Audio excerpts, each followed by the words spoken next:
മേലെടുത്ത് ചെല്ലുമ്പോൾ രാത്രിയായിരുന്നു. വാതിൽക്ക തന്നെ മുത്തശ്ശി നിൽപ്പുണ്ട്. കാറിൽ നിന്നിറങ്ങി മുത്തശ്ശി ഓടി വന്ന് അവളുടെ കയ്യിൽ പിടുത്തം ഇട്ടു. മോളെ, അവൻ നല്ല ദേഷ്യത്തിലാ. എന്തു പറഞ്ഞാലും മോള് മറുപടിയൊന്നും പറയല്ലേ. അവർ അകത്തേക്ക് നോക്കി പറഞ്ഞതും അവൾ ഒന്ന് ചിരിച്ചു. രാവിലെ കാണാട്ടോ. താൻ ഒന്ന് റെസ്റ്റ് ചെയ്യുക. നാളെ കാണാം. അവൾ അകത്തേക്ക് കയറി ചെന്നപ്പോൾ സോഫയിൽ ചാഞ്ഞ് ആരെയോ ഫോൺ ചെയ്യുന്ന അരവിന്ദ മേനോൻ എന്ന തൻ്റെ അച്ഛനെ കണ്ടു. ഒന്നും മിണ്ടാതെ മുറിയിലേക്ക് കയറാൻ തുടങ്ങിയതും അയാളുടെ വാക്കുകൾ അവളെ നിർത്തി. കുഴിച്ചു മൂടിയതെല്ലാം മാന്താൻ പോയതാണോ എൻ്റെ പൊന്നുമോള്? ഒരു പുച്ഛമുണ്ടായിരുന്ന വാക്കുകളിൽ. ആണെങ്കിൽ മാന്തി എടുക്കുമ്പോൾ ആകെ നാറും എന്നെനിക്ക് വ്യക്തമായിട്ടറിയാം.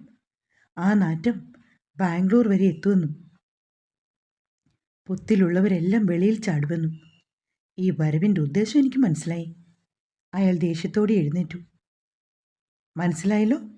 നാളെ നീ എൻ്റെ കൂടെ പോരുന്നു ബാംഗ്ലൂരിൽ. ഇല്ല, നിങ്ങൾക്ക് പോകാം. ഞാൻ അങ്ങോട്ടില്ല. ഇനി ഇവിടെ നിന്നോളാം, മുത്തശ്ശിയുടെ കൂടെ. ഒരു മടക്കം ഉണ്ടെങ്കിൽ അതിൻ്റെ ഐശുവിന് നീതി മേടിച്ചു കൊടുത്തിട്ട് മാത്രമായിരിക്കും. നിന്റെ ഉദ്ദേശം നടക്കില്ലാമീ. നിന്റെ അച്ഛനാണ് ഈ ഞാനെങ്കിൽ നിന്നെ നാളെ കൊണ്ടുപോയിരിക്കും. എന്തിനാ? ഭ്രാന്തിയെന്ന് മുദ്രകുത്തി മുറി പൂട്ടാനോ? നിങ്ങൾ എന്നെങ്കിലും എന്നെ സ്നേഹിച്ചിട്ടുണ്ടോ? എൻ്റെ അമ്മയെ സ്നേഹിച്ചിട്ടുണ്ടോ? ഇല്ല. നിങ്ങൾക്ക് നിങ്ങളുടെ അവിഹിത ബന്ധത്തിലുണ്ടായ മകനും ആ സ്ത്രീയും മാത്രമല്ലേ വലുത്? എടി, അയാൾ കൈയോങ്ങിയതും ആ കയ്യിലവൾ പിടുത്തമിട്ടു. നിങ്ങൾക്കെന്നെ തല്ലാൻ അവകാശമില്ല മിസ്റ്റർ അരവിന്ദ മേനോൻ. പുച്ഛമാണ് എനിക്ക് നിങ്ങളോട്, പുച്ഛം മാത്രം. ദേഷ്യം നിയന്ത്രിക്കാനാവാതെ അവളുടെ അടുത്തേക്ക് വന്നയാൾ. മോളെ, ഇത് നിന്റെ അച്ഛനാണ്, ഇങ്ങനെയൊന്നും പറഞ്ഞൂടാ. മുത്തശ്ശി അവളുടെ കയ്യിൽ പിടിച്ചു. ആണോ? ജനിപ്പിച്ചാൽ മാത്രം ഒരാൾ അച്ഛനാവില്ല മുത്തശ്ശി. നിങ്ങളുടെയൊക്കെ നിർബന്ധത്തിന് പാവം പിടിച്ച എൻ്റെ അമ്മയെ കല്യാണം കഴിക്കുക, അതിനുശേഷവും മുൻ കാമുകിയായിട്ടുള്ള ഒരുവളുമായി ബന്ധം തുടരുക, അതിലൊരു കുഞ്ഞുണ്ടാകുക, എല്ലാം അറിഞ്ഞ് ചോദിച്ച പൂർണ്ണ ഗർഭിണിയായ എൻ്റെ അമ്മയെ ക്രൂരമായി തല്ലുക, പ്രസവത്തോടു കൂടി എൻ്റെ അമ്മ മരിച്ചപ്പോൾ എന്നെ നോക്കാൻ എന്ന പേരിൽ കാമുകയെ കല്യാണം കഴിക്കുക, മകളെ സ്നേഹിക്കാതെ മകനെ മാത്രം സ്നേഹിക്കുക. ഞാൻ നിങ്ങൾക്ക് എന്നും ഭാരമായിരുന്നു. ആ മകനു വേണ്ടി നിങ്ങൾ എന്നെ ഒരു ഭ്രാന്തിയുമാക്കി, മുഴുഭ്രാന്തി.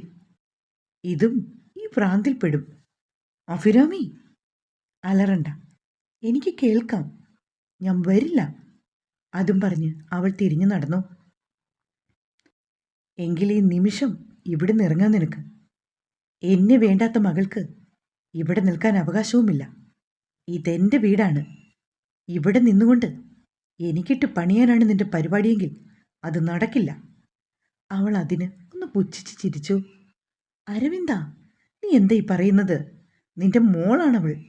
പ്രഭാവതിയമ്മ അയാളോട് ദേഷ്യപ്പെട്ടു. എനിക്കൊരു മോനേ ഉള്ളൂ. ഇവളുടെ തള്ളയെപ്പോലെ തന്നെ ഇവളും എൻ്റെ വാക്കിന് വില തരില്ല. എങ്ങനെയാണ് വിലയില്ലാതായത്? നിങ്ങൾ നല്ലൊരു ഭർത്താവോ അച്ഛനോ ആയിരുന്നില്ല. എടി, ഞാൻ പോവാം. ഇനി ഇവിടെ നിൽക്കില്ലാമീ. അതും പറഞ്ഞ് മുകളിലേക്ക് കയറി കബോർഡിൻ്റെ അകത്തു നിന്നും തുണികളെടുത്തൊരു ബാഗിലേക്കാക്കി വരുമ്പോൾ അയാൾ സോഫയിൽ ഇരിപ്പുണ്ട്. അരവിന്ദ, മോള് പോകുന്നു, നീ വിളിക്ക്. വേണ്ട. എന്തിന്? എന്നെ അനുസരിക്കാൻ വയ്യെങ്കിൽ ഇറങ്ങിക്കോണം. മുത്തശ്ശി പറയുന്ന കേക്ക് മോളെ. ഈ രാത്രി നീ എവിടെ പോകും? എന്നെ ഉപേക്ഷിക്കാത്തവരും ഉണ്ട് മുത്തശ്ശി, എനിക്ക് വിശ്വസിക്കാവുന്ന ഒരാൾ. അതും പറഞ്ഞ് അവരുടെ കവിളിൽ മുത്തിക്കൊണ്ട് ഇറങ്ങി അവൾ. അവൾ പോകുന്നത് കോപത്തോടെ നോക്കി നിന്നു അയാൾ. കുളിച്ചൊരു കൈലിമുണ്ട് മുടുത്തുകൊണ്ട് കസേരയിലിരുന്ന് TV ഓണാക്കി വാർത്ത വെച്ചു. അമ്മ, കഴിക്കാനെടുക്ക്, വിശന്നിട്ട് വയ്യ. അടുക്കളയിലേക്ക് നോക്കി വിളിച്ചു കൂവിയവൻ. നിങ്ങളൊന്നും കഴിച്ചില്ലേ? ഇല്ലമ്മ, അതിനുള്ളൊരവസ്ഥയായിരുന്നില്ല. ചോറിലേക്ക് സാമ്പാറും തൈര് ഒഴിച്ചിളക്കിയതും മുറ്റത്തു നിന്ന് വിളികേട്ടു. ദേവിയമ്മേ. അത് ആമയല്ലേ? ഈ നേരത്തെ എന്താണോ? അതും പറഞ്ഞ് കൈകഴുകി വരാന്തയിലേക്ക് ചെന്നു. അവൻ ചെല്ലുമ്പോൾ ബാഗും പിടിച്ച് വരാന്തയിലേക്ക് കയറി വരുന്നവളെയാണ് കാണുന്നത്. ഇതെന്താ? ഇനി എവിടെയെങ്കിലും പോകാനുണ്ടോ? എനിക്ക് വിശക്കുന്നു, വയറും തിരുമ്മി പറഞ്ഞവൾ. എന്താ? അതിശയത്തോടെ അവൻ ചോദിച്ചു. ദേവിയമ്മേ, എനിക്ക് വിശക്കുന്നു. മോള് കയറി വാ, അമ്മ ആഹാരം എടുക്കാം. അല്ല, താനെന്താ ഈ നേരത്ത്? അവിടുന്ന് ഉണ്ടാക്കിയില്ലേ? കൂടും കുടുക്കയായിട്ട് ഇങ്ങോട്ട് പോകുന്നത്? വീട്ടിൽ പൊടി. അപ്പോഴേക്കും മേശപ്പുറത്തിരുന്ന് ആഹാരമെടുത്ത് വായിലേക്ക് വെച്ചിരുന്നവൾ, എടി, അത് ഞാൻ കഴിച്ചതാടി. ഓ, ആണോ? അതാ ഒരു പ്രത്യേക രുചി. അതും പറഞ്ഞ് കസേര വലിച്ചിട്ട് ടേബിളിൻ്റെ അടുത്തിരുന്ന് അവൻ്റെ പ്ലേറ്റിൽ നിന്നും കഴിച്ചു തുടങ്ങി. ദേവിയമ്മ ആഹാരമായി വരുമ്പോൾ ഇരുന്ന് കഴിക്കുന്നവളെയാണ് അവർ കാണുന്നത്. അമ്മയുടെ മോൻ്റെ കൈ ഇളക്കിയത് കൊണ്ട് ഒരു പ്രത്യേക രുചി. അതും പറഞ്ഞ് കണ്ണിറുക്കി കാണിച്ചവൾ ആഹാരം കഴിച്ച് പ്ലേറ്റ് കഴുകാൻ സമ്മതിക്കാതെ ദേവിയമ്മ മേടിച്ചുകൊണ്ട് പോയിരുന്നു. വായും കയ്യും കഴുകിയിട്ട് 4 പാടും നോക്കി അവൻ്റെ തോൾമറിച്ച് കിടന്നിരുന്ന തോർത്തെടുത്ത് മുഖം തുടച്ചു. തിരിച്ചവൻ്റെ തോളിലേക്ക് തന്നെ ഇട്ടു. അല്ല, തൻ്റെ ഉദ്ദേശം എന്താ? രാത്രിയിൽ ഈ വരവ്? കൈ നെഞ്ചത്ത് കെട്ടി ഭിത്തിയിൽ ചാരി നിന്ന് ചോദിച്ചു രാഗ്. അത് ഞാൻ പറയാനായി തുടങ്ങിയതും ദേവിയമ്മയുടെ ഫോൺ റിങ് ചെയ്തതും അവരത് കാതോട് ചേർത്തു. ആ, സുഭദ്രാമ്മേ, ഇവിടെ ഉണ്ടല്ലോ. ഇല്ല, കഴിച്ചു. വിഷമിക്കണ്ട, ഇവിടെ നിന്നോളും. ശരി. മുത്തശ്ശിയാണല്ലേ? എന്താ മോളെ പ്രശ്നം? അരവിന്ദമേനോന് അഭിരാമി എന്ന മോളില്ലത്രേ. അവിടുന്ന് ഇറങ്ങി പോകാൻ പറഞ്ഞു. അതുകൊണ്ട് പോന്നു. രാഗിൻ്റെ മുഖം മാത്രമേ ആ സമയത്ത് ഓർമ്മ വന്നുള്ളൂ. അതാ ഇങ്ങോട്ട് പോകുന്നത്. താൻ ഇറങ്ങാൻ പറഞ്ഞാലും ആമി ഇറങ്ങൂല. അത് വേറെ കാര്യം. അതും പറഞ്ഞ് ചിരിയോടെ അടുത്ത് കണ്ട മുറിയിലേക്ക് കയറി. ഇത് രാഗിൻ്റെ മുറിയാണോ? അതെ. എന്താ, ഇവിടെ ഒട്ടാനാണോ? നീ ആരാ? എൻ്റെ ഭാര്യയോ ഈ മുറി കിടക്കാൻ? നീ എന്തൊക്കെയാടാ പറയുന്നേ? മോളെ, ഇവിടെ നിന്നോ, എൻ്റെ മുറിയിൽ. സുഭദ്രാമ്മ പറഞ്ഞിട്ടുണ്ട് എല്ലാ കാര്യവും. മോള് വാ. അതും പറഞ്ഞ് അവളുടെ ബാഗും മേടിച്ച് നടന്നു. അതെ, ഞാൻ വേണമെങ്കിൽ റെഡിയാട്ടോ. അവൻ്റെ അടുത്ത് വന്നു പറഞ്ഞു. എന്തിന്? സംശയത്തോടെ ചോദിച്ചവൻ. ഭാര്യയാകാനേ. അതും പറഞ്ഞ് ഒരു ചിരിയോടെ പോയി അവൾ. അവളുടെ ആ വാക്കുകളിൽ കുരുങ്ങിക്കിടന്നവൻ പിന്നെ മെല്ലെ അതൊരു ചെറു ചിരിയായി മാറി. ദേവിയമ്മയുടെ മടിയിൽ കിടക്കുകയാണവൾ. വാ നിറച്ച് എന്തൊക്കെയോ പറയുന്നുണ്ട്. അവളതിന് തലയാട്ടി ചിരിക്കുന്നുമുണ്ട്. ഒരു മകളെ കിട്ടിയ സന്തോഷത്തിലാണ് അമ്മ. ഒരമ്മയുടെ സ്നേഹം അറിയാൻ പറ്റിയതിൽ സന്തോഷിച്ച് ആമി ഇടയ്ക്ക് കണ്ണീരായി അത് അവളുടെ കവിളിലൂടെ ഒഴുകി. രാഗ്, എനിക്ക് തന്നേക്കാവോ അമ്മേ? ദേവിയമ്മയുടെ കവിളിൽ മുത്തിക്കൊണ്ട് പറഞ്ഞവൾ. ഒന്ന് ചിരിച്ചവൻ. 1000 അർത്ഥമുള്ള മനോഹരമായ ചിരി. മുറ്റത്തൊരു ചാരുകസേരയിട്ടിരിക്കുവാണ് രാഗ്. ആ നിലാവെട്ടത്തിൽ ആകാശത്തിലെ നക്ഷത്രങ്ങളെ നോക്കിക്കിടന്നു. മനസ്സിലൂടെ അവൾ പറഞ്ഞതും അവൾ അനുഭവിച്ചതും അവനിലൂടെ ഒരു ചിത്രം പോലെ കടന്നുപോയി. രാഗ്, താൻ ഉറങ്ങിയില്ലേ? അവൻ്റെ അടുത്തേക്ക് വന്നു. അവൻ്റെ അടുത്തായി ഒരു കസേര വലിച്ചിട്ട് ആമി ഇരുന്നു. ഏയ്, ഓരോന്ന് ആലോചിച്ചു. താൻ എന്താ ഉറങ്ങാതെ? പോയി കിടന്നോ, മഞ്ഞ് വീഴ്ചയുണ്ട്. അമ്മ ഉറങ്ങിയോ? എപ്പോഴേ ഉറങ്ങി. എനിക്ക് ഉറക്കം വരുന്നില്ല രാഗ്. ആകാശത്തേക്ക് നോക്കിയിരുന്നവൾ. ആമി, നിന്റെ ഈ വരവിൻ്റെ ഉദ്ദേശം എന്താണ്? എനിക്ക് തന്നെ പൂർണ്ണമായും മനസ്സിലാകുന്നില്ല. ഒന്ന് ചിരിച്ചവൾ. ശരിയാണ്, നല്ല ദുരുദ്ദേശം തന്നെ. അതിൻ്റെ മുന്നോടിയായല്ലേ അനന്തമേനോൻ്റെ വരവ്. ആദി, അവൻ തൻ്റെ ആരാടോ? എൻ്റെ ചേട്ടനായി വരും. പറയുമ്പോൾ അവളുടെ തൊണ്ട ഇടറിയിരുന്നു. തോന്നി എനിക്കപ്പോഴേ. രാഗ്, താൻ എൻ്റെ കൂടെ നിൽക്കുമോ? എൻ്റെ ഐശുവിനെ ഇല്ലാതാക്കിയവരെ അവളുടെ ഏട്ടൻ്റെ കാൽക്കീഴി കൊണ്ടിടണം. എന്നിട്ട് എനിക്ക് തുറന്നു പറയണം ഞാനല്ല അവളെ ചതിച്ചതെന്ന്. പിന്നെ അവളുടെ ഏട്ടൻ തരുന്ന എന്ത് ശിക്ഷയും ഏറ്റുവാങ്ങും. എനിക്കിനിയുള്ള കാലം അവരുടെ മകളായി ജീവിക്കണം. അവരെന്നെ അംഗീകരിക്കുമെങ്കിൽ. നിറഞ്ഞു വന്ന കണ്ണീരിനെ തൂത്തുകൊണ്ട് എഴുന്നേറ്റ് ഇരുട്ടിലേക്ക് മെല്ലെ നടന്നു. കൈകെട്ടി ഇരുട്ടിലേക്ക് നോക്കി നിന്നു. ഒരു മാത്രം തോന്നിപ്പോയി അവൾക്ക് തൻ്റെ ജീവിതവും ഇരുട്ടിലാണെന്ന്. കൂരിരുട്ട്. കണ്ണുകൾ അടച്ചു നിന്നവൾ. ഞാൻ തന്നെ സഹായിച്ചാൽ എനിക്ക് എന്തു തരും? പെട്ടെന്ന് തൊട്ടരികത്തായി കാതോരം രാഗിൻ്റെ സ്വരം കേട്ടതും അവൻ്റെ ശ്വാസം കാതിനെ ഇക്കിളി കൂട്ടിയതും ഒന്ന് വിറച്ചുകൊണ്ട് തിരിഞ്ഞതും കാലിടറിയിരുന്നു. വീഴാൻ തുടങ്ങിയ അവളുടെ ഇടുപ്പിൽ കൈ പിടിച്ച് തന്നോട് ചേർത്ത് നിർത്തി. എന്താ ചോദിച്ചേ? ശബ്ദം പതറിയിരുന്ന ആമയുടെ. അവനിൽ നിന്ന് കുതറിമാറാൻ നോക്കിയവൾ. അവളിലെ പിടുത്തം മുറുക്കിയിരുന്നവൻ എനിക്ക് പകരം തരുമോ തന്നെ? ഈ നെഞ്ചിലൊരിടം തരുമോ എനിക്ക്, ഈ രാഗിന് മാത്രമായി? തൻ്റെ ആഗ്രഹങ്ങളും സ്വപ്നങ്ങളും എല്ലാം തരുമോ? പറയുകയും അവളിലേക്ക് മുഖം അടുപ്പിച്ചു. അവൻ്റെ വാക്കുകളിൽ ആ സാമീപ്യത്തിൽ തളർന്നു പോകും പോലെ തോന്നി. ഒരു നിമിഷം അവനിലേക്ക് ചായാൻ മനസ്സ് തുടിക്കുന്ന പോലെ. അങ്ങനെ തന്നെ നിൽക്കാൻ ഹൃദയവും വെമ്പി. അത് പതിവിലും ഇടിച്ചുകൊണ്ടിരുന്നു. ആ മുഖം അവളിലേക്ക് അടുത്തതും കണ്ണുകൾ ഇറുക്കിയടച്ച് കൺമുമ്പിൽ മുഖങ്ങൾ മിന്നിമാഞ്ഞതും തള്ളി മാറ്റിയിരുന്നവനെ. രാഗ് എന്തായി കാണിക്കുന്നേ? ഒന്ന് അടുത്ത് പെരുമാറിയപ്പോൾ ഇങ്ങനെയൊക്കെയാണോ ചിന്തിച്ചത്? ഇനി ഞാനിവിടെ നിൽക്കില്ല. പറഞ്ഞതും തിരിഞ്ഞു നടന്നു. എന്നാൽ അവളുടെ കയ്യിൽ പിടിച്ചു വലിച്ച് ആ നെഞ്ചിലേക്കിട്ടു. നീയൊരു കള്ളിയാണ്, പെരുങ്കള്ളി. പക്ഷെ നിന്റെ കണ്ണുകൾ നിന്നെ ചതിക്കുവാണ് ആമി. തനിക്കെന്നെ ഇഷ്ടമാണ്, പക്ഷെ താൻ പറയില്ല. അതെന്തുകൊണ്ടാണെന്ന് എനിക്കറിയാം. അതെനിക്ക് കേൾക്കണ്ട. ഇല്ല, രാഗിനൊന്നും അറിയില്ല, ഒന്നും. അല്ല, ഞാനാ കുറ്റക്കാരി. വിശ്വസിച്ചു, ഒരുപാട് വിശ്വസിച്ചു. എന്നിട്ട് എന്നോട് വാക്കുകൾ വിട്ട് പറഞ്ഞുകൊണ്ട് അവൾ പൂർത്തിയാക്കാനാക്കാതെ നിന്നു. നിനക്കെന്നെ ഇഷ്ടമാണ് ആമി? എനിക്കിഷ്ടമല്ല. തല വെട്ടിച്ചുകൊണ്ടിരുന്നവൾ. ആമിക്ക് അവളുടെ രാഗിനെ ഇഷ്ടമാണ്, ചെറുപ്പം മുതലേ, അല്ലേ? അല്ല പറയുകയും കുതിറുകയാണവൾ. ബലത്തിൽ പിടിച്ച് അവളുടെ വാക്കുകളെ ചുണ്ടുകളാൽ ബന്ധിച്ചു. ശ്വാസം പോലും വിലങ്ങി നിന്നു. അവളുടെ ചുണ്ടുകൾ കടിച്ചു നുകർന്നവൻ. അത്രമേൽ പ്രണയത്തോടെ അവൻ്റെ നെഞ്ചിൽ ബലമായി ഇടിച്ചുകൊണ്ടിരുന്നവൾ. ഒടുവിൽ ആ കൈകൾ രണ്ടും അയഞ്ഞതും തൻ്റെ രണ്ട് കൈയാലും തൻ്റെ നെഞ്ചോട് ചേർത്തുകൊണ്ടിരുന്നു. ഒരിക്കലും കൈവിടില്ല എന്ന പോലെ. എതിർപ്പുകളെ മെല്ലെ അയച്ചു. അവൻ്റെ നെഞ്ചിലടിച്ചുകൊണ്ടിരുന്ന കൈ അവൻ്റെ ഹൃദയതാളത്തിൽ താളം പിടിച്ചു. കരച്ചിലിൻ്റെ ആക്കം കുറഞ്ഞു. അത് ചെറിയ ഏങ്ങലടിയായി മാറി. അവളുടെ തോളിൽ തട്ടി ആശ്വസിപ്പിച്ചവൻ അവൻ്റെ നെഞ്ചിൽ അമർത്തിയിരുന്ന അവളുടെ മുഖം ഉയർത്തി. അവൻ ലൈറ്റിൻ്റെ ചെറുവെട്ടത്തിൽ കണ്ടു. ചുവന്ന അവളുടെ ചുണ്ടുകൾ ചെറുതായി പൊട്ടിയിട്ടുമുണ്ട്. ചൂണ്ടുവിരലാൽ തലോടിയവൻ ഒന്ന് വിറകൊണ്ട് നിന്നു. അവൾ കണ്ണുകൾ അടച്ചിരുന്നു.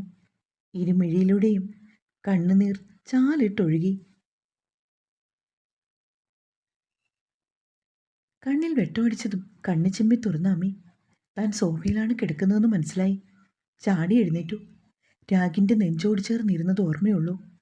ഇപ്പോൾ ഇവിടെ വന്ന് കിടന്നത് അവൾക്ക് ഓർത്തെടുക്കാൻ കഴിയുന്നില്ല.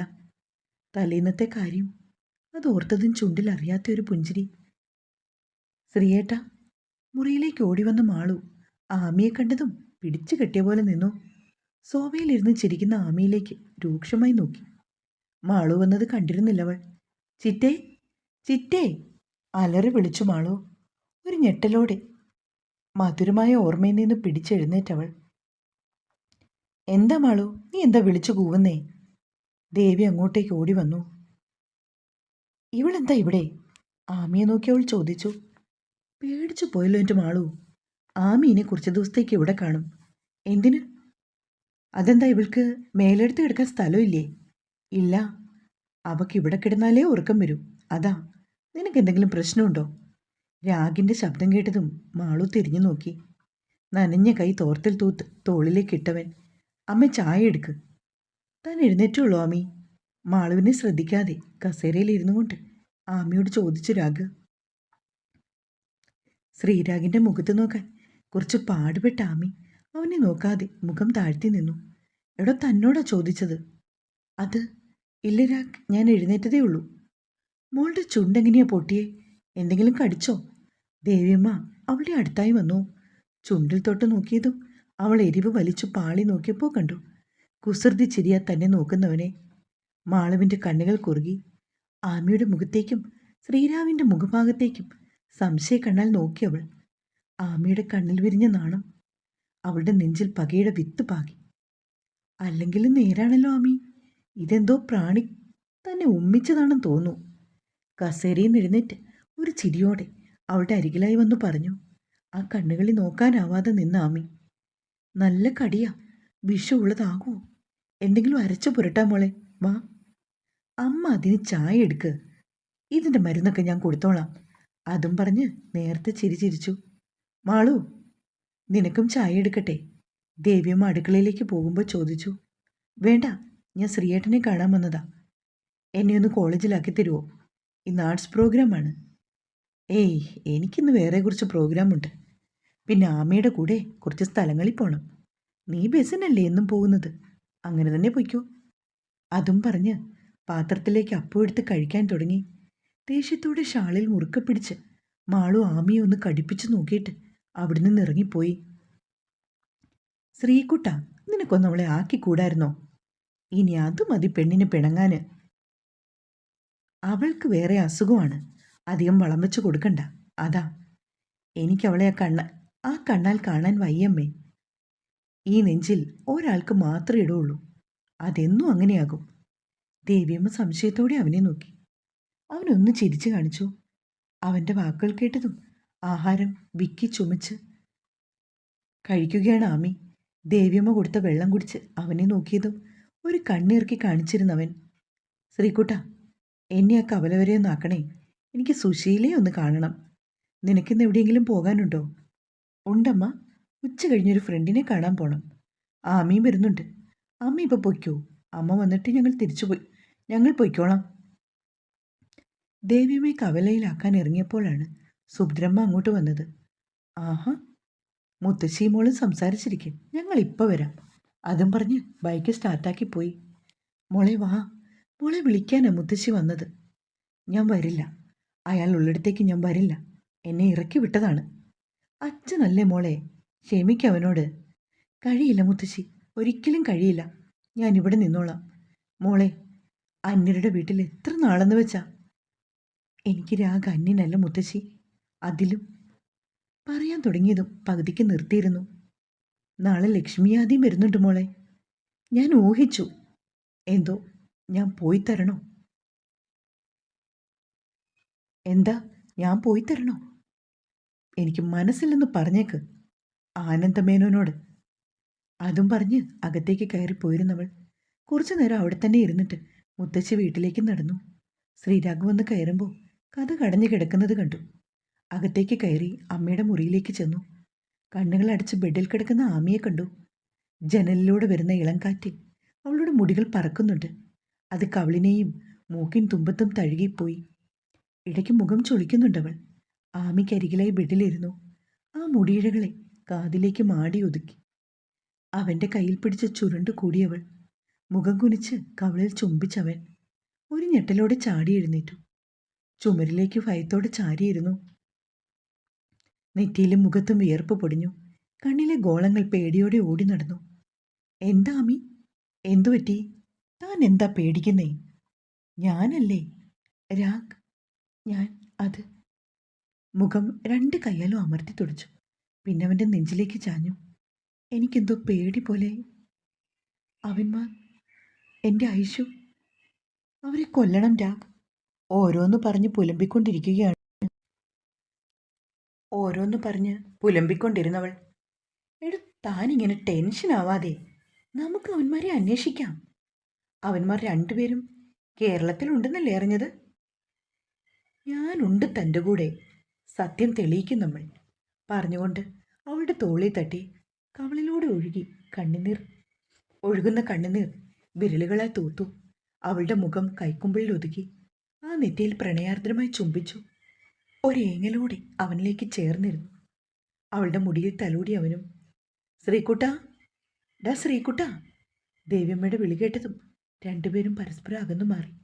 കണ്ണുകൾ തുടച്ചെഴുന്നേറ്റു. രാഘു വരാന്തയിലേക്ക് നടന്നു. മോൻ കയറിയിരിക്ക്, ശ്രീകുട്ടനെ ഇപ്പോൾ വിളിക്കാം. ദേവിയമ്മ അത് പറഞ്ഞകത്തേക്ക് കയറി. നടന്നു കയറുന്നവനെ മിന്നായം പോലെ കണ്ടു രാഗ്. ആരാമേത്? വരാന്തയിൽ പുറംതിരിഞ്ഞിരിക്കുന്നവനെ നോക്കി ചോദിച്ചവൻ. അതോ, ആമിമോളെ തിരക്കി വന്നതാ. കവലയെ വെച്ച് ഞാൻ ഓട്ടോയ്ക്ക് കൈ നീട്ടി. ഈ കൊച്ചിൻ്റെ വണ്ടിക്കാ മോളെ തിരക്കി വന്നതാണെന്ന്. അടുത്ത പരിചയമുണ്ടത്രേ. നീ മോളെ വിളിക്ക്, ഞാൻ ചായ എടുക്കാം. ദേവിയമ്മ അടുക്കളയിലേക്ക് പോയി. അവന് പുറകിലായി ചെന്ന് നിന്ന് രാഗ്. ആരാ? രാഗിൻ്റെ ചോദ്യം കേട്ടതും അവൻ തിരിഞ്ഞു. ഇരുനിറം, മുടിയും താടിയും അനുസരണയില്ലാത്ത പോലെ വളർന്നിരിക്കുന്നു. മുണ്ടും കാവി ഷർട്ടുമാണ് വേഷം. രാഗിനെ കണ്ടതും അയാൾ എഴുന്നേറ്റു. ആമി. ഓ സോറി, അഭിരാമി ഇവിടെയല്ലേ താമസിക്കുന്നത്? ഒന്ന് കാണാനാണ്, വിളിക്കുവോ? വളരെ പതിഞ്ഞ സ്വരത്തിൽ അയാൾ പറഞ്ഞതും രാഗിൻ്റെ കണ്ണും ചിന്തയും ആ മുഖം അറിയാൻ പരതുകയാണ്. ഞാൻ വിളിക്കാം, ഇരിക്ക്. അതും പറഞ്ഞ് അകത്തേക്ക് കയറി. റൂമിലേക്ക് ചെല്ലുമ്പോൾ ബാത്റൂമിൽ നിന്നും മുഖം കഴുകി ഇറങ്ങി വരികയാണ് ആമി. കസേരയിൽ കിടന്ന തോർത്തെടുത്ത് മുഖം തുടച്ചു. ആമി, നിന്നെ കാണാനാരോ വന്നിരിക്കുന്നു. എന്നെയോ? ആരാരാ? എന്നെ അറിയുന്ന ആരാ? പല മുഖങ്ങൾ മനസ്സിൽ വന്നു. പലപ്പോഴും ഒരാളുടെ മുഖം തിളങ്ങി നിന്നു. ഓരോ കാലടികൾ വെക്കുമ്പോഴും ഓർമ്മകൾ അലയടിച്ചു വന്നുകൊണ്ടേയിരുന്നു. തൻ്റെ മുമ്പിൽ നിൽക്കുന്നവനെ കണ്ടതും നെഞ്ചകം കുത്തി നോവിക്കാൻ തുടങ്ങി. ആ കണ്ണുകൾ കുറുകുന്നതും മുഖത്തെ പേശികൾ വലിഞ്ഞു മുറുകുന്നതും ഒരുതരം മരവിപ്പോടെ നോക്കിക്കണ്ടു. തളർന്നു പോകാതിരിക്കാൻ ഒരു ചുമരിൽ താങ്ങി. വിഷ്ണുവേട്ടാ. ഓഹോ, പേര് മറന്നില്ലല്ലോ. നിന്റെ വട്ട് കുറഞ്ഞോ? അതോ ഇറക്കി വിട്ടേക്കുവാണോ ഇനിയും കൊന്നൊടുക്കാന്? പറയുകയും അവളുടെ കവളിൽ ആഞ്ഞടിക്കുവാൻ അയാൾ കൈയൊങ്ങിയതും വിഷ്ണുവിൻ്റെ കയ്യിൽ പിടുത്തമിട്ടിരുന്നു രാഗ്.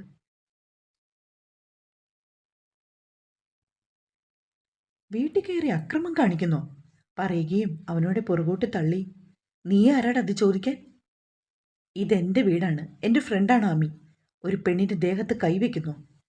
അപ്പോൾ ഇവളൊക്കെ കൂടി എൻ്റെ പെങ്ങളെ പിച്ചി കീറി കൊന്നതോ? പറയടാ. പറയുകയും വിഷ്ണു അവൻ്റെ നെഞ്ചിൽ പിടിച്ച് തള്ളി. പേടിയോടെ ഓടിവന്ന് രാഗിനെ പിടിച്ചാമി. അവൻ്റെ മുൻപിലേക്ക് നിന്ന് അവന് നേരെ കൈകൂപ്പി. വിഷ്ണുവേട്ടാ, ഞാനല്ല, ഞാനൊന്നും. എല്ലാവരും കൂടി എന്നെ. അവൾ പറയാൻ തുടങ്ങിയതും അവളുടെ മുടിക്കുത്തിൽ പിടിച്ച് തന്നോട് ചേർത്ത് നിർത്തി. പിന്നെ ആരാടി? നീ അല്ലെങ്കിൽ പിന്നെ ആരാണ് അവളെ കൂട്ടിക്കൊണ്ടുപോയത്? നിന്നെ അവളും ഞാനും വിശ്വസിച്ചു. നിന്നെ ഞാൻ. അവളുടെ കണ്ണുകളിൽ നോക്കി അവൻ ആ കലങ്ങിക്കിടക്കുന്ന കണ്ണുകളും വിറകൊള്ളുന്ന ചുണ്ടുകളും അവനെ തളർത്തി. ഹൃദയത്തിൻ്റെ കോണിൽ ആരും അറിയാതെ കുഴിച്ചു മൂടിയതെല്ലാം പൊട്ടിമുളച്ച പോലെ ആ നോട്ടവും ശ്വാസഗതിയും നിയന്ത്രിക്കാനാവാതെ അവളിലെ പിടുത്തം വിട്ട് മാറി നിന്നവൻ ദേഷ്യത്താൽ നെറ്റിയിൽ തടവിക്കൊണ്ടിരുന്നു. വിഷ്ണുവിൻ്റെ മാറ്റങ്ങളെ നോക്കി കാണുകയാണ് രാഗ്. അവളോട് അടുത്തപ്പോൾ വിഷ്ണുവിൻ്റെ കണ്ണുകളിലെ പിടപ്പ് അത് തൻ്റെ ഹൃദയത്തെ കുത്തി നോവിക്കുന്നതായി അറിയാൻ കഴിഞ്ഞു. വിഷ്ണുവേട്ടാ, ഞാൻ തെറ്റ് ചെയ്തുവെന്നാണ് ഏട്ടന് തോന്നുന്നതെങ്കിൽ എന്ത് ശിക്ഷയും തരാം എനിക്ക്. ഞാനത് ഏറ്റുവാങ്ങാം. പക്ഷേ അതുകൊണ്ട് യഥാർത്ഥ പ്രതികൾ രക്ഷപ്പെടും. എൻ്റെ ഐശുവിനെ കൊന്നവൻ രക്ഷപ്പെടും. അത് മതിയോ? അവരെയും കൊല്ലണ്ടേ അതുപോലെ? അന്ന് നടന്ന കാര്യങ്ങൾ വിഷ്ണുവിനോട് പറയുകയാണവൾ. പഴയ കാര്യങ്ങൾ ഓർമ്മയും വന്നതും ഈറനായി അവളുടെ മിഴികൾ. എല്ലാം കേട്ടതും അവളെ വലിച്ച് നെഞ്ചിലേക്ക് ഇട്ടിരുന്നു. അവളെ ഇറുക്കി പിടിച്ച് അവൻ പൊട്ടിക്കരഞ്ഞു. വിഷ്ണുവിൻ്റെ ആ പെരുമാറ്റം രാഗിൽ അസ്വസ്ഥതയുണ്ടാക്കി. എന്തോ കാണാനാവാതെ ദൃഷ്ടി മാറ്റി നിന്നവൻ കൺകോണിൽ കണ്ണുനീർ പൊടിഞ്ഞു. താൻ എന്തുകൊണ്ട് ഇതെല്ലാം എന്നോട് പറഞ്ഞില്ലാമി? എനിക്കറിയില്ല, തന്നെ വെറുക്കാൻ പറ്റുന്നുണ്ടായിരുന്നില്ല.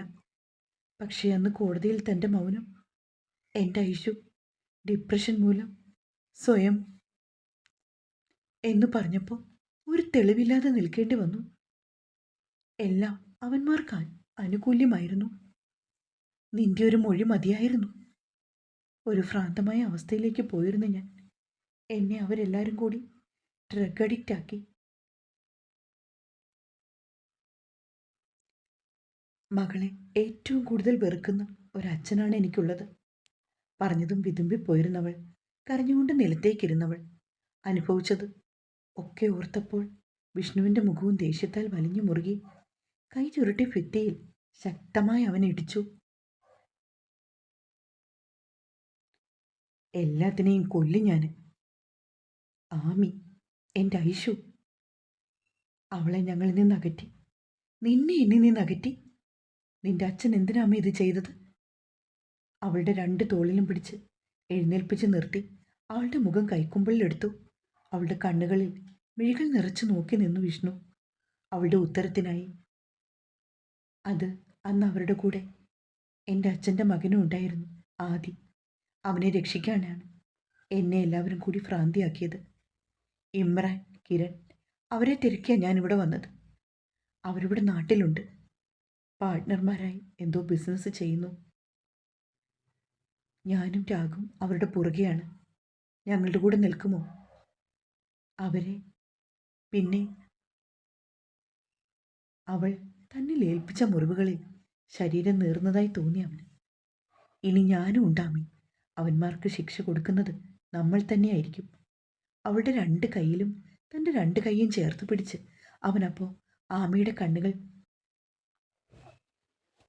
രാഗിനെ തിരഞ്ഞു. എങ്ങോട്ടോ മിഴികൾ പായിച്ച് നിൽക്കുന്നവനിൽ തങ്ങി നിന്നു. വിഷ്ണുവിൻ്റെ കൈവിട്ട് രാഗിൻ്റെ അടുത്തേക്ക് ചെന്നു.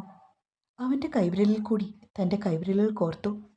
അവനെയും പിടിച്ച് വിഷ്ണുവിൻ്റെ മുമ്പിൽ നിർത്തി. വിഷ്ണുവേട്ടാ, ഇത് രാഗ്, ശ്രീരാഗ്, എൻ്റെ ബെസ്റ്റ് ഫ്രണ്ട്. അവളുടെ കണ്ണുകൾ വിടർന്നിരുന്നു. അതും പറഞ്ഞ് പുഞ്ചിരിയോടെ നോക്കിയവൾ. രാഗ് വിഷ്ണുവിന് നേരെ കൈനീട്ടി. ഒരു നിമിഷം അവനെ ഒന്ന് നോക്കിയിട്ട് ആ കൈകൾ ചേർത്ത് പിടിച്ചു. പിന്നെ ഒരു ചിരിയും രാഗിൻ്റെ ചുണ്ടിൽ വിടർന്നു. രാഗിനെയും കൂട്ടി നാളെ വീട്ടിലേക്കൊന്നു വാ. എല്ലാം അറിയുമ്പോൾ അച്ഛനും അമ്മയും തന്നെ കാണണമെന്ന് ആഗ്രഹിക്കും. താൻ വരില്ലേ? ഉറപ്പായിട്ടും വരാം. ഏറെ നേരം സംസാരിച്ച ശേഷം വിഷ്ണു പോയത്. ആമിയുടെ മുഖം സന്തോഷത്താൽ വിടർന്നു. ഇതെല്ലാം കണ്ട് എൻ്റെ ഐഷു, അവളും സന്തോഷിക്കുന്നുണ്ടാവും അല്ലേ രാഗ്? അവൾ രാഗിൻ്റെ തോളിലേക്ക് ചാഞ്ഞിരുന്നു. രാഗ്, എനിക്ക് ഒത്തിരി ഒത്തിരി സന്തോഷമായി. വിഷ്ണുവേട്ടന് എന്നോടുള്ള പിണക്കം മാറിയല്ലോ. ഈ വിഷ്ണുവിന് തന്നോട് ഇഷ്ടമുണ്ടായിരുന്നോ? എങ്ങോട്ടോ മിഴികൾ പായിച്ചുകൊണ്ട് അവൻ ചോദിച്ചു. രാഗിൻ്റെ ചോദ്യം കേട്ടതും മുഖമുയർത്തി നോക്കി ആമി. അതെ, ഞാനെന്ന് വച്ചാൽ വിഷ്ണുവേട്ടന് വളരെ കാര്യമായിരുന്നു. എന്നെയും ഐശുവിനെ പോലെ തന്നെയാണ് കണ്ടിരുന്നത്. എനിക്കില്ലാതെ പോയ ഒരു നല്ല ഏട്ടനും. അവളത് പറയുമ്പോൾ ആ കണ്ണുകൾ വിടർന്നു. വിഷ്ണുവിൻ്റെ കണ്ണുകളിൽ താൻ കണ്ടത് ഒരു സഹോദരിയോട് തോന്നുന്ന സ്നേഹമായിരുന്നില്ലെന്ന് രാഗിന് തോന്നി. പ്രിയപ്പെട്ടതെന്തോ വീണ്ടെടുത്ത തിളക്കമായിരുന്നു ആ മിഴികളിൽ. ആമിയോടുള്ള പ്രണയവും അവന് കാണാൻ കഴിഞ്ഞു. ആ പെരുമാറ്റത്തിൽ അതോർത്തപ്പോൾ വേദന തോന്നി. ഒന്നുകൂടി തന്നോട് ചേർത്ത് പിടിച്ചവളെ ഒരിക്കലും നഷ്ടപ്പെടുത്താൻ കഴിയില്ല എന്ന വേദനയോടെ. പറമ്പിലോട് ആരോ വരുന്നത് കണ്ടതും അവളിലെ പിടുത്തുവയച്ചു മാറി നിന്നു. ലതേച്ചിയായിരുന്നു, മേലെടുത്തെ വീട്ടിലെ വേലക്കാരി.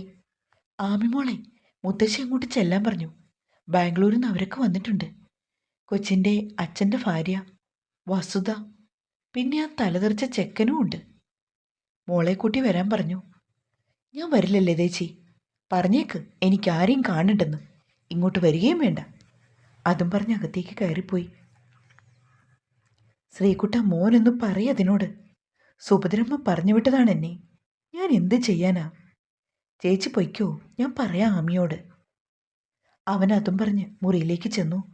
ജനലിലൂടെ ചേർന്ന് കമ്പിയിൽ പിടിച്ച് നിൽക്കുവാണ് ആമി. ഇടയ്ക്ക് മിഴികൾ തുടയ്ക്കുന്നുണ്ട്. പുറകിലൂടെ ചെന്ന് അവളുടെ വയറിലൂടെ ചേർത്ത് പിടിച്ച് തോളിൽ താടി മുട്ടിച്ച് നിന്നവൻ. അവനിലേക്ക് ഒന്നുകൂടി ചേർന്ന് നിന്ന ആമി അവൻ്റെ നെഞ്ചിലേക്ക് തലചായ്ച്ച് നിന്നവൾ. ഒരു സംഗീതം പോലെയുള്ള ആ നെഞ്ചിടിപ്പിനെ കാതോർത്ത് സ്വയം മറന്നു നിന്നവൾ. തൻ്റെ ദുഃഖങ്ങൾ അവൻ്റെ സാമീപ്യത്തിലൂടെ മറക്കാൻ പറ്റുന്നതറിഞ്ഞു. കത്തിപ്പടരുന്ന തൻ്റെ മനസ്സിനെ കെടുത്താൻ ശ്രീരാഗിന് കഴിയുമെന്ന് തോന്നി അവൾക്ക്. അവനോട് ചേർന്ന് നിൽക്കുമ്പോൾ മറ്റെല്ലാം മറക്കുന്ന താൻ. ഈ കുറച്ച് ദിവസങ്ങൾക്കുള്ളിൽ താൻ അവൻ്റെ പ്രണയത്തിൽ ഇത്രമാത്രം വിധേയപ്പെട്ടു എന്നുള്ളത് അവളിൽ സംശയമായിരുന്നു. അതെ, അത്രമേൽ പ്രണയിക്കുന്ന ഞാൻ എൻ്റെ രാഗിനെ. തൻ്റെ വയറിനെ പൊതിഞ്ഞിരിക്കുന്ന അവൻ്റെ കൈ മെല്ലെ അയച്ചവൾ തിരിഞ്ഞു നിന്ന് അവൻ്റെ കണ്ണുകളിലേക്ക് നോക്കി. അവൻ്റെ മുഖമാകെ ഓടി നടന്നു. ഇങ്ങനെ നോക്കല്ല പെണ്ണേ, നെഞ്ചിൽ കുത്തി കയറുന്നു നിന്റെ നോട്ടം. അതും പറഞ്ഞ് അവളുടെ കണ്ണിൽ മുത്തി അവൻ്റെ നെഞ്ചിലേക്ക് മുഖം അമർത്തി അവൾ 2 കൈയാലും അവനെ ഇറുക്കി പുണർന്നു. സ്വയം മറന്ന് രണ്ടുപേരും അങ്ങനെ നിന്നു, അത്രമേൽ പ്രണയത്തോടെ. ശ്രീകുട്ട! ആ വിളിയെ രണ്ടുപേരും ഞെട്ടലോടെ അടർന്നു മാറി. മുൻപിൽ നിൽക്കുന്ന ദേവിയമ്മയെ ഇരുവരും ഞെട്ടി നോക്കി. ഒരു വിറയൽ ആമിയെ ബാധിച്ചു. അവരുടെ മുഖത്ത് നോക്കാനാവാതെ നിലത്തേക്ക് തന്നെ നോക്കി നിന്നവൾ, എന്താടാ ഇത്? അതെ, എൻ്റെ കയ്യിലാണ് തെറ്റ്. ഒരു ചെറുപ്പക്കാരനുള്ള വീട്ടിൽ ഒന്നും ആലോചിക്കാതെ ഒരു പെൺകുട്ടിയെ കയറ്റി നിർത്തി. ഞാനാണ് തെറ്റുകാരി. അമ്മ, അത് അമ്മ വിചാരിക്കുന്ന പോലെയല്ല. എനിക്ക് ആമിയെ ഇഷ്ടമാണ്, ഇവൾക്ക് എന്നോടും. നീ എന്താലോചിച്ചാ ശ്രീകുട്ടായി പറയുന്നത്? എന്നോട് വേണ്ടിയിരുന്നില്ല ഈ ചതി. 2 പേരും കൂടി. ഇപ്പം ഇവിടുന്ന് പോണം കുട്ടി. അതും പറഞ്ഞ് അവർ ആ മുറി വിട്ടിരുന്നു. തൻ്റെ കാലുകളിൽ തണുപ്പ് വീണതും കാലുകൾ വലിച്ചു പെട്ടെന്നവർ നിലത്തിരുന്ന് തൻ്റെ കാലുകൾ കെട്ടിപ്പിടിച്ച് കരയുന്ന ആമിയെ കണ്ടതും അവർ ഞെട്ടലോടെ നോക്കി. എന്താ കുട്ടി ഇത്? എനിക്ക് രാഗില്ലാതെ പറ്റില്ല ദേവിയമ്മേ, അത്രയ്ക്കിഷ്ടം. അവൾ ദേവിയമ്മയുടെ നേരെ കൈകൂപ്പി. നടക്കില്ല അമ്മി. ബാംഗ്ലൂരിൽ വെച്ചുണ്ടാക്കിയ പ്രശ്നങ്ങൾ വസുത ഇപ്പോൾ കണ്ടപ്പോൾ പറഞ്ഞു. എനിക്കൊരു മോനേ ഉള്ളൂ. അവൻ്റെ ജീവിതം തകർക്കാൻ വയ്യ. മോളിപ്പോൾ പോണോ ഇവിടുന്ന്? അമ്മ എന്താ പറയുന്നേ? അവൾ എങ്ങോട്ടും പോവില്ലമ്മ. പ്ലീസ്, എനിക്ക് ആമിയെ ഇഷ്ടമാണ്. അമ്മ വിചാരിക്കും പോലെ അല്ല. എല്ലാം പറയാം. ഇപ്പോഴല്ല, കുറച്ച് സമയം വേണം. ശ്രീകുട്ട, നീ എന്തറിഞ്ഞിട്ടാ? നടക്കില്ലത്. ആമിയെ എനിക്ക് വിശ്വാസമാണ്. എൻ്റെ പ്രണയത്തിലും ഒന്നാകാൻ പരസ്പരം ഇഷ്ടപ്പെട്ടവരാണ് ഞങ്ങൾ. അവൾക്ക് കുറച്ച് പ്രശ്നങ്ങളുണ്ട്. അത് തീരുന്നവരെ എനിക്കിത് മറച്ചു വെച്ചേ പറ്റൂ. അത് കഴിയുമ്പോൾ എല്ലാവരോടും ഞാൻ പറയും. ഇവളെ ഈ രാഗിൻ്റെ സ്വന്തമാക്കും. വാതിൽക്കലായി മാറി നിൽക്കുന്നവളുടെ കയ്യിൽ തൻ്റെ വിരലുകൾ കോർത്തു പിടിച്ച് അമ്മയുടെ അടുത്തേക്ക് വന്നു. അമ്മ, എനിക്ക് ആമിയെ വേണം, എൻ്റെ അമ്മയെയും. എനിക്ക് 2 പേരെ ഉപേക്ഷിക്കാൻ വയ്യ. അവൻ്റെ വാക്കുകളിൽ തറച്ചു നിന്നവർ പിന്നെ ഒന്നും മിണ്ടാതെ ബെഡിലേക്കിരുന്നു. ശരി, ഒരാഴ്ച. അതിനുള്ളിൽ എന്ത് പ്രശ്നമാണെങ്കിലും തീർത്തോണം. ഇനി ഈ കുട്ടി ഇവിടെ നിൽക്കുന്നുണ്ടെങ്കിൽ അത് നിന്റെ ഭാര്യയായി വേണം. അവരതും പറഞ്ഞ് അടുക്കളയിലേക്ക് പോയി. രാഗിനും ആമിക്കും ആശ്വാസം തോന്നി. പിറ്റേ ദിവസം രാവിലെ തന്നെ എഴുന്നേറ്റ് ആമി. ദേവിയമ്മയ്ക്ക് അവളോടുള്ള സംസാരം കുറഞ്ഞിരുന്നു. അവളെ കാണുമ്പോഴൊക്കെ മാറിപ്പോകും. എന്തോ നിർബന്ധിക്കാനും തോന്നിയില്ല. രാഘു സൊസൈറ്റിയിൽ പോയി കുറേ നേരം ഫോൺ നോക്കി. പിന്നെ കുളത്തിൻ്റെ അടുത്തേക്ക് നടന്നു. അവിടെ ഇരിക്കുമ്പോൾ ഒരു വല്ലാത്ത ആശ്വാസം. ആമിക്ക് ദേവിയമ്മ ആളെ നിർത്തി പള്ളയൊക്കെ വെട്ടി വൃത്തിയാക്കി ഒരു ചുള്ളിക്കമ്പം കയ്യിൽ പിടിച്ച് പുല്ലിലൂടെ അരിച്ച് നടന്നവൾ പെട്ടെന്ന് ആരോ കയ്യിൽ പിടിച്ചു വലിച്ചു. മതിലിൽ ചാരി നിർത്തി. അവളുടെ ദേഹത്തേക്ക് അമർന്നു. അവളുടെ മുഖത്തേക്ക് അടുപ്പിച്ചു മണത്തു. ഓ ആമി, നിന്റെ ഈ മണം എന്നെ മത്ത് പിടിപ്പിക്കുന്നു. നീ ഒരു ലഹരിയാണ്. തന്നെയും ചേർത്ത് പിടിച്ചു പറയുന്നവനെ വെറുപ്പോടെ നോക്കി. സർവശക്തിയും എടുത്ത് അവനെ തള്ളി മാറ്റി. ആദ്യം വേണ്ട. വിരൽ ചൂണ്ടി അവനെ ക്രോധത്തോടെ നോക്കി പറഞ്ഞു. അവനെ തള്ളിമാറ്റി മുൻപോട്ട് നടന്നതും പിറകിലൂടെ വലിച്ച് ദേഹത്തേക്കിട്ടവൻ അവളുടെ കഴുത്തിടക്കിൽ മുഖം അമർത്തി അറപ്പോടെ കുതിറി ചാമി. എൻ്റെ പെങ്ങളെ, ഇങ്ങനെ കിടന്ന് കുതിറാതടി. നീ എന്നെ ഇങ്ങനെ കൊതിപ്പിച്ച് വഴിതെറ്റി പോകുന്നു. അത് തെറ്റല്ലേ ആമി? ഓടാ പട്ടി, വിളിച്ചു പോകരുത് എന്നെ അങ്ങനെ പറയുകയും കാല് മടക്കി അവനെ തൊഴിച്ചിരുന്നു. വേദനയോടെ അവളുടെ പിടുത്തം വിട്ടിരുന്ന തിരിഞ്ഞു നിന്ന് അവൻ്റെ നെഞ്ചിൽ പിടിച്ചു. ഒന്നൊന്തിയതും കല്ലിൻകൂട്ടത്തിലേക്ക് വീണിരുന്നവൻ തല ശക്തിയിലിടിച്ചതും എഴുന്നേൽക്കാനാകാതെ കിടന്ന ആമി അവനെ ക്രോധത്തോടെ നോക്കി. കണ്ണുകൾ ദേഷ്യത്താൽ ചുവന്നു. 4 പാടും കരുതി ഒരു കല്ലെടുത്ത് അവന് നേരെ ഉയർത്തി. ആമി വേണ്ട, ഞാൻ നിന്റെ ഏട്ടനാണ്. അവനത് പറഞ്ഞതും കല്ലൊന്നുയർന്നു പൊങ്ങി. അവൻ്റെ വലത് കൈ ചതച്ചു. ഒരലർച്ചയോടെ അവൻ ഉയർന്നു പൊങ്ങി. ഏട്ടൻ? ആരുടെ? നിന്റെ ഈ പുഴുത്ത നാവ് കൊണ്ട് പറഞ്ഞു പോകരുത്. എൻ്റെ ഐശുവിനെ നീ? വീണ്ടും കല്ലുയർത്തിയതും ആരുടെയോ കൈകൾ അവളെ തടഞ്ഞു. കല്ല് മേടിച്ചെറിഞ്ഞു. ഒരു കിതപ്പോടെ നോക്കി അവൾ കണ്ടു ഞെട്ടലോടെ നിൽക്കുന്ന രാഗിനെ. രാഗ്, ഇവനാ രാഗ്, എൻ്റെ ഐശുവിനെ ഇവൻ? ഒരു ഭ്രാന്തിയെപ്പോലെ പുലമ്പി അടുത്ത് കിടക്കുന്ന മറ്റൊരു കല്ലെടുത്ത് അവന് നേരെ ഉയർത്താൻ തുടങ്ങിയതും അവളിൽ നിന്നും അത് തട്ടി മേടിച്ച് രാഗ് ദൂരേക്ക് എറിഞ്ഞു. അവളുടെ 2 തോളിലും പിടിച്ചൊലിച്ചു. ആമി എന്ത് ഭ്രാന്തായി കാണിക്കുന്നത്? പകപ്പോടെ നോക്കി ആമി. ആ കണ്ണുകളിൽ ആദിയെ ചുട്ടരിക്കാനുള്ള കോപം കണ്ട് രാഗ് അവളെ തൻ്റെ നെഞ്ചോട് ചേർത്ത് നിർത്തി പുറത്ത് തലോടി നിലത്ത് വീണ് കിടക്കുന്നവനെ അവജ്ഞയോടെ നോക്കി. എഴുന്നേറ്റ് പോടാ ചെറ്റെ. അപ്പോഴേക്കും അങ്ങോട്ടേക്ക് ആരൊക്കെയോ ഓടി വന്നു. അത് ആമിയുടെ അച്ഛനും രണ്ടാനമ്മ വസുതയുമായിരുന്നു. പുറകെ പരിഭ്രമത്തോടെ ദേവിയമ്മയും വരുന്നുണ്ടായിരുന്നു. എൻ്റെ മോനെ കൊന്നോടിയെന്ന് ചോദിച്ചുകൊണ്ട് വസുത വന്നവനെ പിടിച്ചെഴുന്നേൽപ്പിച്ചു. അനന്തമേനോനും ആമിയെയും അവളെ ചേർത്ത് പിടിച്ചിരിക്കുന്ന രാഗിനെയും രൂക്ഷമായി നോക്കി. എന്താ ഇവിടെ ആരാ എൻ്റെ മോനെ തല്ലിയത്? അയാളുടെ ശബ്ദം ഉയർന്നു. അയാളുടെ കൈകൾ പിടിച്ച് മെല്ലെ എഴുന്നേറ്റ് ആദി. ഡാഡ്, ഇവളും ഇവനും കൂടി ഈ പള്ളയ്ക്കകത്ത് കാണരുതാത്ത രീതിയിൽ കണ്ടു. അത് ചോദിച്ചതിനാ രണ്ടും കൂടി. അവളെ ഒന്ന് ഇടങ്കണ്ണിട്ട് നോക്കിയിട്ട് ദയനീയം നടിച്ചു നിൽക്കുകയാണവൻ. എടാ ചെറ്റെ, നുണ പറയുന്നു. രാഗിൻ്റെ പിടുത്തം വിട്ട് അവന് നേരെ കുതിച്ചു. അവൻ്റെ കോളറിൽ പിടിച്ചൊലിച്ചു. അവളുടെ കയ്യിൽ പിടിച്ച് നേരെ നിർത്തിയിട്ട് അവളുടെ കവളിൽ ആഞ്ഞടിച്ചിരുന്നു അനന്തമേനോൻ. ആമി വേച്ചു പോകാൻ തുടങ്ങിയതും രാഗ് അവളെ തൻ്റെ 2 കൈയാലും ചേർത്ത് നിർത്തി.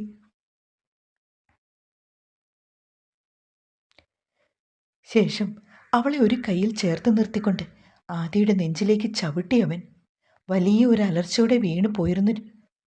ആദി, നീ എൻ്റെ മോനെ തല്ലുവല്ലടാ. കണ്ട എച്ചിപ്പട്ടികൾക്ക് തല്ലാനുള്ളതല്ല എൻ്റെ കുഞ്ഞ്. അയാൾ അവന് നേരെ ചീറി.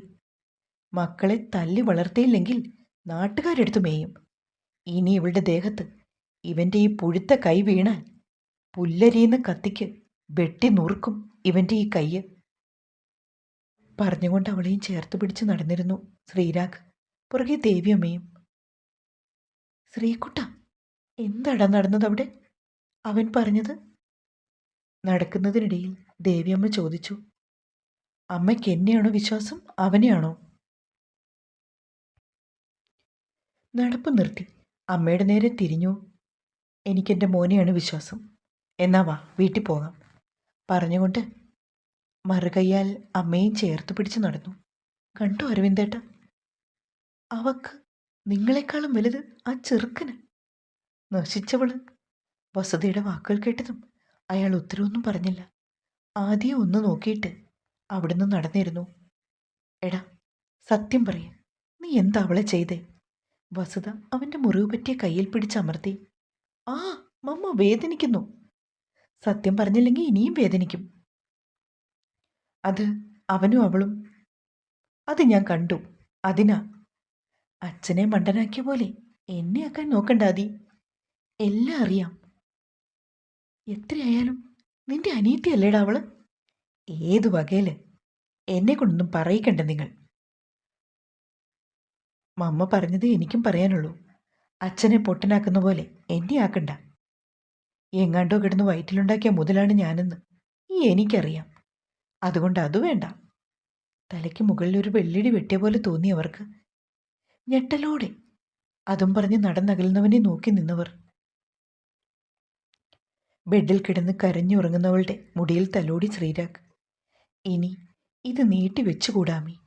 ഒരവസാനത്തിന് സമയമായി. അതും പറഞ്ഞ് അവളുടെ നെറ്റിയിൽ മൃദുവായി മുത്തി. ചതഞ്ഞ മുറിവിൽ നോക്കിക്കിടക്കുകയാണ് ആമി. ആദി, ഇതിന് തിരിച്ചടി തന്നില്ലെങ്കിൽ എൻ്റെ പേര് ആദിത്യനെന്നല്ല. അവന്മാരെ വരുത്തും ഞാൻ. പിന്നെ അവളെയും. കാത്തിരുന്നു അഭിരാമി. നാളെ മുതൽ നിന്റെ ഉറക്കം നഷ്ടപ്പെടാൻ പോവാണ്. അവൻ്റെ ചുണ്ടിൽ ക്രൂരമായി ചിരിവിടർന്നു. ദേഹമാകെ നീറ്റൽ അനുഭവപ്പെട്ടതും ചാടി എഴുന്നേറ്റിരുന്നു.